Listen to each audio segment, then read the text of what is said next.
پائپلائن Hormuz میں محاذ ایک بار پھر گرم ہو گیا ہے. جنگ بندی کے باوجود بھی امریکہ اور ایران میں جھڑپ ہو گئی ہے. ایرانی جزائر پر امریکہ نے دھاوا بول دیا. ایران کی جانب سے بھی جوابی وار کیا گیا. فریقین ایک دوسرے پر اشتعال انگیزی کا الزام لگا رہے ہیں.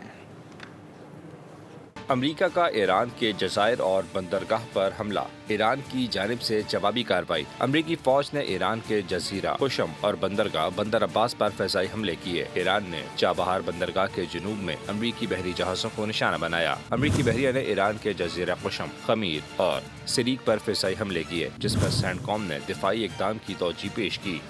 بیان میں کہا، ایران نے بلا اشتعال حملہ کیا، ہم نے جوابی کارروائی کی. امریکی بحریہ کے گائیڈڈ میزائل ڈسٹرائر نے آبنائے ہرموز سے خلیج عمان کا سفر کیا. اس دوران ایرانی افواج نے میزائل، ڈرونز اور چھوٹی کشتیوں کے ذریعے امریکی بحری جہازوں پر حملے کیے، تاہم کوئی امریکی اثاثہ نشانہ نہیں بنا.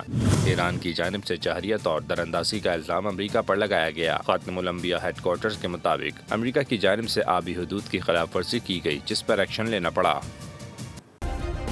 سبسکرائب کریں اور بیل دبائیں تاکہ کوئی خبر رہ نہ جائے.